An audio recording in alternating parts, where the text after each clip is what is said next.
नमस्कार दोस्तों, स्वागत है आप सभी का विजडम पॉइंट पर। दोस्तों, हम देख रहे हैं हिंदी साहित्य से संबंधित एक महत्वपूर्ण श्रृंखला जो कि आधारित है घटना चक्र पर। दोस्तों, घटना चक्र पर आधारित ये प्रश्नोत्तरी आपकी आगामी परीक्षाओं की दृष्टि से बहुत ही महत्वपूर्ण है। तो प्लीज़ जुड़िए मेरे चैनल से, मेरे चैनल को सब्सक्राइब करिए और अगर मेरे वीडियोज़ आपको पसंद आते हैं तो उन्हें लाइक और शेयर भी ज़रूर करिए। धन्यवाद। दोस्तों, आज का जो टॉपिक है वो है लिपि त्रुटियाँ और सुधार के प्रयत्न। आज का पहला प्रश्न है, केंद्रीय हिंदी निदेशालय ने हिंदी की मानक वर्णमाला में मूलतः कितने स्वर और व्यंजन ध्वनियों को स्थान दिया है। बहुत ही महत्वपूर्ण क्वेश्चन है कि केंद्रीय हिंदी निदेशालय ने हिंदी की मानक वर्णमाला में मूलतः कितने स्वर और व्यंजन ध्वनियों को स्थान दिया है। ऑप्शन है 12 और 36, 12 और 35, 11 और 35 या 11 और 36। तो इस प्रश्न का सही उत्तर है ऑप्शन सी, 11 और 35। 11 स्वर और 35 व्यंजनों को केंद्रीय हिंदी निदेशालय ने हिंदी की मानक वर्णमाला में स्थान दिया है। इस प्रश्न की व्याख्या देखते हैं। केंद्रीय हिंदी निदेशालय ने हिंदी की मानक वर्णमाला में मूलतः 11 स्वर और 35 व्यंजन ध्वनियों को स्थान दिया है, जिसमें 2 व्यंजन जिनको हम आगत ध्वनियाँ भी कहते हैं वे शामिल हैं। हिंदी वर्णमाला में 11 स्वर तथा 33 व्यंजन, 2 आगत व्यंजन, 2 अयोगवाह और 4 संयुक्त व्यंजन हैं, जिनसे मिलकर इनकी संख्या हो जाती है 52। अगला प्रश्न है, देवनागरी लिपि में स्वर वर्णों की संख्या कितनी है। देवनागरी लिपि में स्वर वर्णों की संख्या कितनी है आपको बताना है। ऑप्शन है 11, 12, 13 या 14। तो इस प्रश्न का सही उत्तर हो जाएगा ऑप्शन ए, देवनागरी लिपि में स्वर वर्णों की संख्या 11 है। देवनागरी लिपि में स्वर की संख्या 11 है। ये इस प्रकार हैं: अ, आ, ई, उ, री, ए, ओ, औ। अगला प्रश्न है, संविधान के किस अनुच्छेद में कहा गया है कि संघ की राजभाषा हिंदी और लिपि देवनागरी होगी। संविधान के किस अनुच्छेद में कहा गया है कि संविधान की राजभाषा संघ की राजभाषा हिंदी और लिपि देवनागरी होगी। ऑप्शन है अनुच्छेद 343, अनुच्छेद 344, अनुच्छेद 345 या अनुच्छेद 346। तो इस प्रश्न का सही उत्तर हो जाएगा ऑप्शन ए, अनुच्छेद 343। 11 सितंबर 1949 को संविधान सभा ने एक मत से यह निर्णय लिया कि हिंदी ही भारत की राजभाषा होगी। यही कारण है कि प्रत्येक वर्ष 14 सितंबर को हम लोग हिंदी दिवस मनाते हैं। संविधान के भाग 17 के अनुच्छेद 343 आई के अनुसार संघ की राजभाषा हिंदी और लिपि देवनागरी होगी। अन्य महत्वपूर्ण तथ्य हैं, अनुच्छेद 344 राष्ट्रपति द्वारा राजभाषा आयोग एवं समिति के गठन से संबंधित है। ध्यान दीजिएगा, अनुच्छेद 344 राष्ट्रपति द्वारा राजभाषा आयोग एवं समिति के गठन से संबंधित है। अनुच्छेद 345, 346 और 347 में प्रादेशिक भाषाओं संबंधित प्रावधानों को रखा गया है। अनुच्छेद 343(2) में किसी बात के होते हुए संसद उक्त 15 वर्ष की काल अवधि के पश्चात विधि द्वारा अंग्रेजी भाषा का अथवा अंकों के देवनागरी रूप का ऐसे प्रयोजनों के लिए प्रयोग अनुबंधित कर सकेगी जैसे कि ऐसी विधि में उल्लिखित हो। अगला प्रश्न है, भारतीय संविधान ने अंकों के किस रूप को स्वीकार किया है। भारतीय संविधान ने अंकों के किस रूप को स्वीकार किया है। ऑप्शन ए है भारतीय अंकों को, भारतीय अंकों के अंतर्राष्ट्रीय रूप को, भारतीय मूल के अरबी के अंतर्राष्ट्रीय रूप को या उपर्युक्त सभी को? तो भारतीय संविधान ने भारतीय अंकों के अंतर्राष्ट्रीय रूप को स्वीकार किया है। ऑप्शन बी इस प्रश्न का सही उत्तर हो जाएगा। अगला प्रश्न है, भारत के संविधान में हिंदी को राजभाषा की मान्यता कब दी गई? भारत के संविधान में हिंदी को राजभाषा की मान्यता कब दी गई आपको बताना है। आपके सामने ऑप्शन है 14 सितंबर 1949, 26 जनवरी 1950, 26 अगस्त 1948 या 15 अगस्त 1947। तो इस प्रश्न का सही उत्तर हो जाएगा ऑप्शन ए 14 सितंबर 1949 को हिंदी को राजभाषा की मान्यता दी गई। इसीलिए हम 14 सितंबर को हिंदी दिवस मनाते हैं।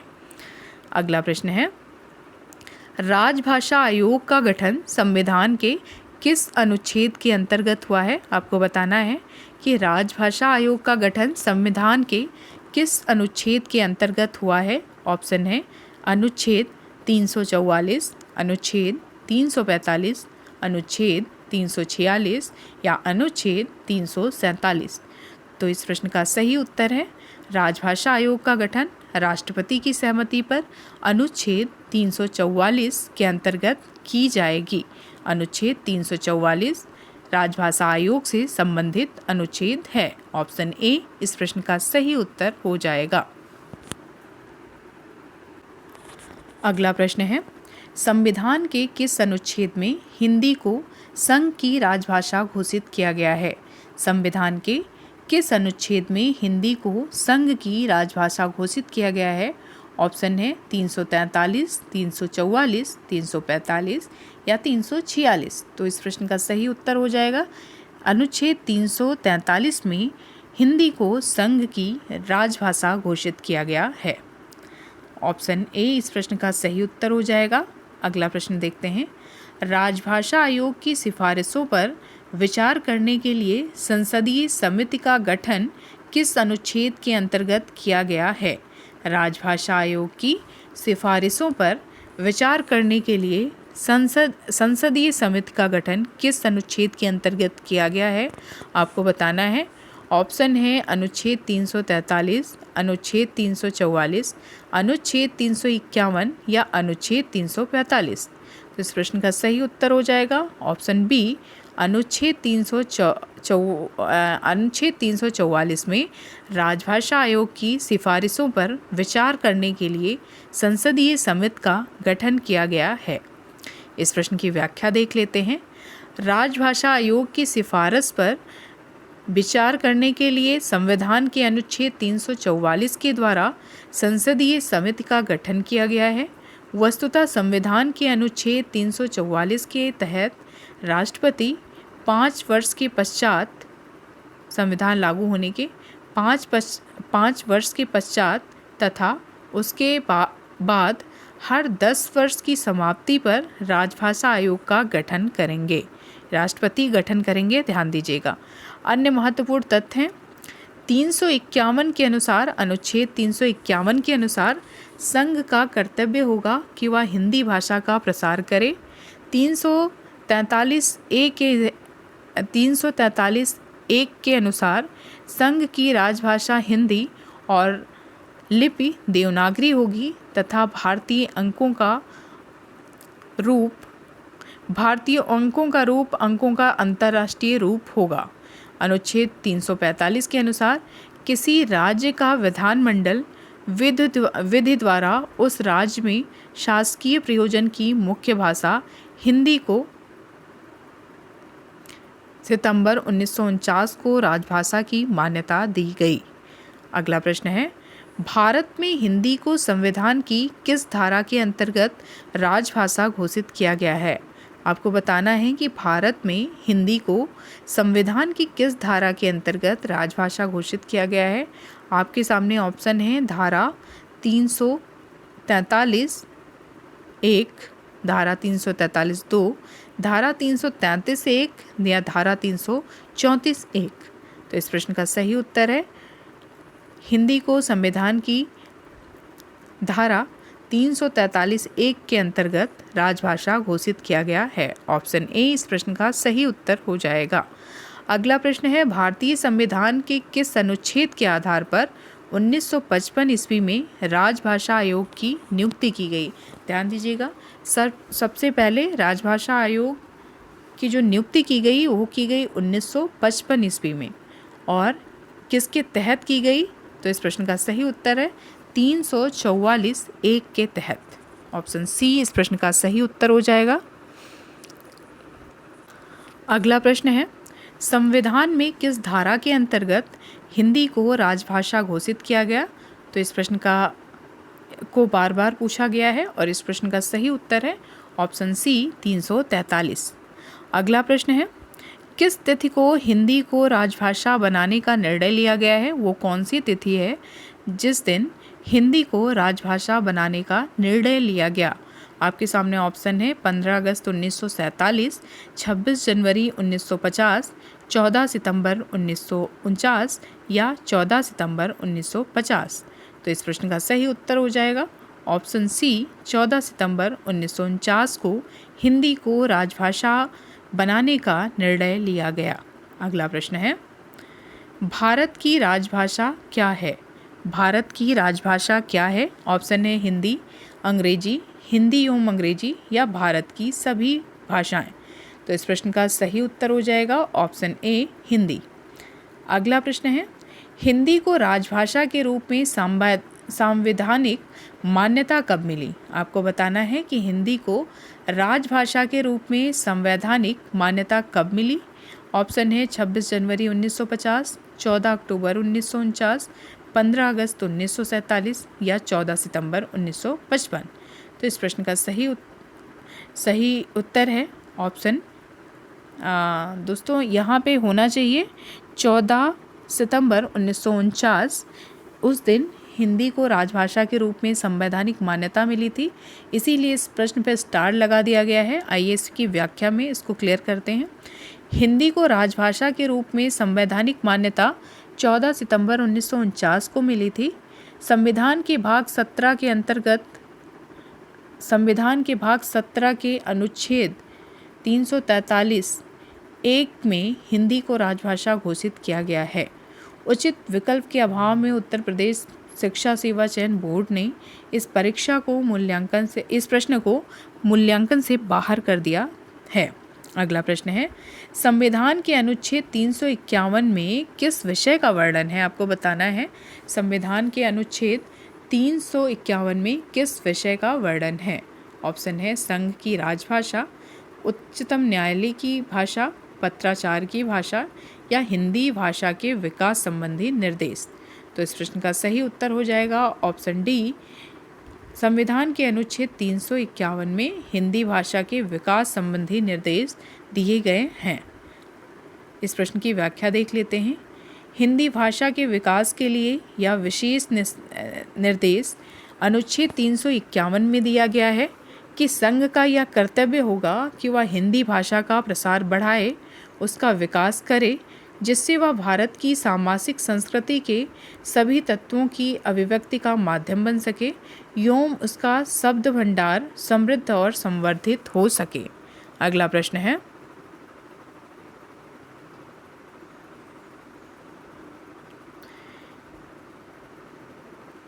हिंदी भाषा के विकास के लिए विशेष निर्देश भारत के संविधान के किस अनुच्छेद में है? तो इस प्रश्न का सही उत्तर हो जाएगा हिंदी भाषा के विकास के लिए जो अनुच्छेद है वो है अनुच्छेद 351। इस प्रश्न का सही उत्तर है ऑप्शन ए, हिंदी भाषा के विकास के लिए विशेष निर्देश भारत के संविधान के अनुच्छेद 351 में है। अगला प्रश्न है, संविधान के किस अनुच्छेद में वर्णित है कि संघ का यह कर्तव्य होगा कि वह हिंदी भाषा का प्रसार बढ़ाए? तो फिर से प्रश्न ये रिपीटेड है, बार बार ये आपको इस प्रश्न का सामना करना पड़ रहा है और ये सच में बहुत महत्वपूर्ण है। ध्यान दीजिएगा, संविधान के किस अनुच्छेद में वर्णित है कि संघ का यह कर्तव्य होगा कि वह हिंदी भाषा का प्रसार बढ़ाए? तो इस प्रश्न का सही उत्तर है ऑप्शन बी 351, अनुच्छेद 351। अगला प्रश्न है, उत्तर प्रदेश सरकार द्वारा गठित लिपि सुधार परिषद की 28-29 अगस्त 1953 को बैठक हुई, जिसकी अध्यक्षता किसने की थी। आपको बताना है कि उत्तर प्रदेश सरकार द्वारा गठित लिपि सुधार परिषद की 28-29 नवंबर 1953 को हुई बैठक की अध्यक्षता किसने की थी। ऑप्शन है तत्कालीन उपराष्ट्रपति डॉक्टर जाकिर हुसैन ने, तत्कालीन उपराष्ट्रपति डॉक्टर सर्वपल्ली राधाकृष्णन ने, या तत्कालीन उपराष्ट्रपति श्री वीवी गिरी ने, या तत्कालीन उपराष्ट्रपति श्री वीडी जत्ती ने। तो इस प्रश्न का सही उत्तर हो जाएगा ऑप्शन बी, तत्कालीन उपराष्ट्रपति डॉक्टर सर्वपल्ली राधाकृष्णन ने इस लिपि सुधार परिषद की जो बैठक हुई थी उसकी अध्यक्षता की थी 1953 में। Option B. उत्तर प्रदेश सरकार द्वारा गठित लिपि सुधार परिषद की 28-29 नवंबर 1953 को हुई बैठक की अध्यक्षता तत्कालीन उपराष्ट्रपति डॉक्टर सर्वपल्ली राधाकृष्णन ने की थी। यह बैठक लखनऊ में आयोजित की गई थी, जिसमें अनेक प्रांत के मुख्यमंत्रियों, विद्वानों तथा भाषा शास्त्रियों ने हिस्सा लिया था। नागरी प्रचारणी सभा के अनुरोध पर उत्तर प्रदेश सरकार ने लिपि सुधार परिषद की स्थापना की थी। ध्यान दीजिएगा, नागरी प्रचारणी सभा के अनुरोध पर उत्तर सरकार ने लिपि सुधार परिषद की स्थापना की थी और स्थापना कब हुई थी? 1953 में। अगला प्रश्न है, संविधान में केवल हिंदी को कौन सा दर्जा दिया गया है? संविधान में केवल हिंदी को कौन सा दर्जा दिया गया है? ऑप्शन है राष्ट्रभाषा, राजभाषा, संपर्क भाषा या मानक भाषा। तो इस प्रश्न का सही उत्तर है संविधान में हिंदी को राजभाषा का दर्जा दिया गया है। ऑप्शन बी इस प्रश्न का सही उत्तर हो जाएगा। भारतीय संविधान में हिंदी भाषा को राजभाषा का दर्जा दिया गया है। अनुच्छेद 343A के अनुसार संघ की राजभाषा हिंदी और लिपि देवनागरी तथा राजकीय प्रयोजनों में प्रयुक्त अंकों का रूप भारतीय अंकों का अंतर्राष्ट्रीय रूप होगा। मैं एक बार फिर से पढ़ती हूँ। भारतीय संविधान में हिंदी भाषा को केवल राजभाषा का दर्जा दिया गया है। अनुच्छेद 343(1) के अनुसार संघ की राजभाषा हिंदी और लिपि देवनागरी तथा राजकीय प्रयोजनों में प्रयुक्त अंकों का रूप भारतीय अंकों का अंतर्राष्ट्रीय स्तर होगा। अगला प्रश्न है, संविधान के प्रारंभ में कितने वर्ष के लिए अंग्रेजी को राजकीय कामकाज के लिए अधिकृत किया गया था? ऑप्शन है 10 वर्ष, 15 वर्ष, 20 वर्ष या सदा के लिए। तो इस प्रश्न का सही उत्तर हो जाएगा ऑप्शन बी 15 वर्ष। इस प्रश्न की व्याख्या देखते हैं। संविधान के प्रारंभ में केवल 15 वर्षों के लिए अंग्रेजी को राजकीय कामकाज के लिए अधिकृत किया गया था। अनुच्छेद 343(2) के अनुसार संविधान के प्रारंभ में 15 वर्ष तक राजकीय प्रयोजन में अंग्रेजी का प्रयोग होता रहेगा, जबकि अनुच्छेद 343(3) के अनुसार 15 वर्षों के पश्चात भी इसे विधि द्वारा बढ़ाया जा सकेगा, जबकि 343(3) के अनुसार 15 वर्षों के पश्चात भी इसे विधि द्वारा बढ़ाया जा सकेगा। अगला प्रश्न है, उत्तर प्रदेश सरकार द्वारा वर्ष 1947 में गठित देवनागरी लिपि सुधार समिति के अध्यक्ष कौन थे? देखिए, उत्तर प्रदेश में देवनागरी लिपि के सुधार संबंधित कई कार्य किए गए हैं। अभी आपने देखा लिपि सुधार परिषद की स्थापना हुई थी 1953 में। अब यहाँ पे पूछा जा रहा है कि उत्तर प्रदेश सरकार द्वारा वर्ष 1947 ईस्वी में गठित देवनागरी सुधार समिति के अध्यक्ष कौन थे? ऑप्शन है डॉक्टर धीरेन्द्र वर्मा, संपूर्णानंद, आचार्य नरेंद्र देव या इनमें से कोई नहीं। तो इस प्रश्न का सही उत्तर हो जाएगा ऑप्शन सी, उत्तर प्रदेश सरकार द्वारा 1947 में गठित देवनागरी लिपि सुधार समिति के अध्यक्ष थे आचार्य नरेंद्र देव। इस प्रश्न की व्याख्या देख लेते हैं। उत्तर प्रदेश सरकार ने 1947 में देवनागरी लिपि में सुधार के लिए आचार्य नरेंद्र देव समिति का गठन किया, जिसके अध्यक्ष आचार्य नरेंद्र देव थे। अगला प्रश्न है, उत्तर प्रदेश सरकार द्वारा गठित लिपि सुधार समिति 1947 के अध्यक्ष कौन थे? ऑप्शन है आचार्य नरेंद्र देव, पी.डी. टंडन, बी.जी. खेर, उपरोक्त में से एक से अधिक या उपरोक्त में से कोई नहीं। तो उत्तर प्रदेश सरकार द्वारा गठित लिपि सुधार समिति 1947 के अध्यक्ष थे ऑप्शन ए आचार्य नरेंद्र देव। अगला प्रश्न है, नागरी लिपि सुधार समिति के संयोजक कौन थे? नागरी लिपि सुधार समिति के संयोजक कौन थे? इनमें से ऑप्शन है काका कालेलकर, श्रीनिवास, भारतेंद्र हरिश्चंद्र या आचार्य नरेंद्र देव। तो नागरी लिपि सुधार समिति के संयोजक थे काका कालेलकर। ऑप्शन ए इस प्रश्न का सही उत्तर हो जाएगा। आपने देखा कि नागरी लिपि सुधार समिति के जो अध्यक्ष थे वो थे आचार्य नरेंद्र देव और इस समिति के संयोजक थे काका कालेलकर। काका कालेलकर ने नागरी लिपि सुधार में बहुत महत्वपूर्ण योगदान दिया है। इस प्रश्न की व्याख्या देख लेते हैं। नागरी लिपि में सुधार का प्रथम प्रयास महाराष्ट्र में हुआ और वहाँ के सावरकर बंधुओं ने सभी स्वरों के लिए आ में ही मात्रा लगाने का सुझाव दिया। दूसरा प्रयास 1933 ईस्वी में प्रारंभ हुआ। हिंदी साहित्य सम्मेलन के इंदौर अधिवेशन में गांधी जी के सभापतित्व में नागरी लिपि में सुधार के लिए एक लघु समिति गठित की गई, जिसके संयोजक काका कालेलकर बनाए गए। इस समिति के द्वारा प्रस्तुत 14 सुझावों को सम्मेलन ने स्वीकार किया है। अगला प्रश्न है, राजभाषा आयोग का गठन किसकी अध्यक्षता में किया गया? राजभाषा आयोग का गठन किसकी अध्यक्षता में किया गया? ऑप्शन है मदन मोहन मालवीय, पी.डी. टंडन, आचार्य नरेंद्र देव या बी.जी. खेर। तो इस प्रश्न का सही उत्तर हो जाएगा राजभाषा आयोग का गठन बी.जी. खेर के नेतृत्व में किया गया। ऑप्शन डी इस प्रश्न का सही उत्तर हो जाएगा।